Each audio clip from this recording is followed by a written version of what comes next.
Hey, welcome to Eat Your Backyard, my YouTube channel where I talk about edible landscaping and Florida native plants. And this particular topic, I'm just kind of walking around my neighborhood doing some vlogs on topics. Sorry about all the cars passing by, the noise. Vlogs on different topics, things I think about in the area of plants. And one is the native to Florida, and of course I think it's the state tree of South Carolina. I'm pretty sure the Sabal palm, which is a great palm, easy to grow.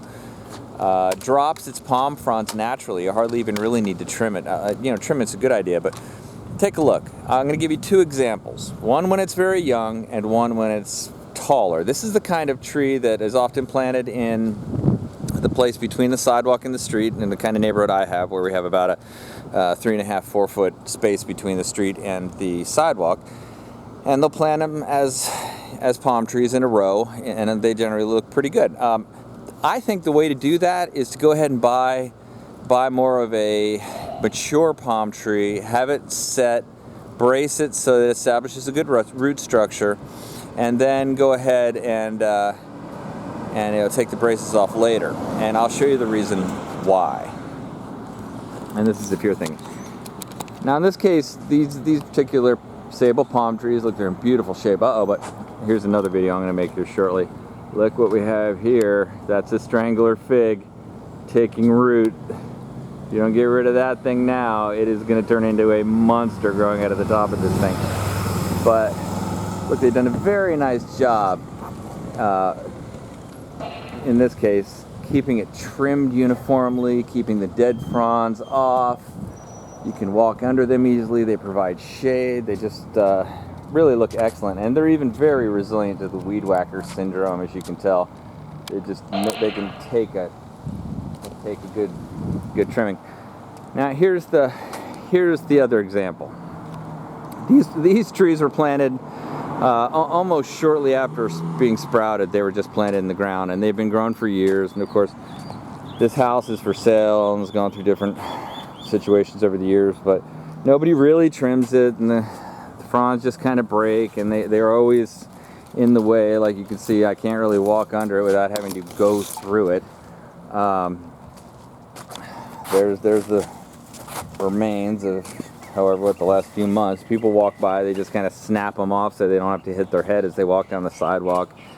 This is a tree that's about, I'm going to say about, I think we've got a limb here, I'm going to say it's about 20 years old.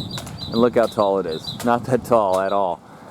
Full of seeds that drop all over the ground, everywhere, and probably in about 10 years or so, it'll be high enough that it will look pretty good and be a great kind of look on the sidewalk here. Really kind of nice, but right now, not so nice. So just reinforcing my point.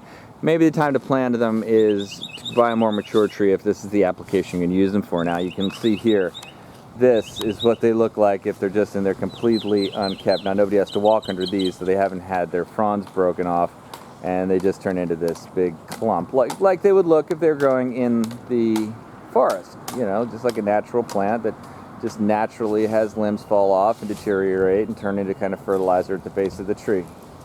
So, there are a few things to consider if we're going to talk about the Sabal palm in certain applications. The only other thing I want to show you is a tree that's kind of similar in look to a Sabal palm. It's called a Wahingtonia palm. Very big in California. They have like these 80, 70 feet tall, very noteworthy Wahingtonia palms. I want to show you what can happen if you don't keep up on trimming off the palm fronds. Unlike the Sabal palm, which will just readily, the fronds just readily break off and fall to the ground over time, the Wahingtonia, which has almost the exact same look, not the case at all. About the same size, same kind of look, but look, this tree has obviously not been trimmed for years. And it's just created a skirt of growth, which is going to be, believe me, unpleasant to deal with. You can imagine, I can easily imagine what's beneath that skirt of dead fronds. I would go shake it, except for I would expect for snakes, rats, wasps, bees, any number of unpleasant scenarios to occur. And anyway, yeah, so let's think about our palm trees before we plant them, what they are, what they will become. You know, right next to this Wahingtonia, here's another sabal palm. Now this one's been kept in pretty good condition, and I'm going to guess it's by the neighbor that lived next door, because they've got a place where they drive a camper through, so they don't want to have it just kind of growing into their stuff. So I'm guessing this was just a kind of helping neighbor. So, okay, anyhow. Don't want to go too deep into this subject. It's really not that incredibly interesting, but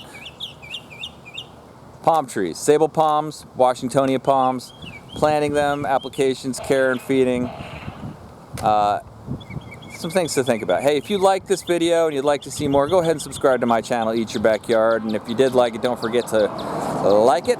And thank you for watching.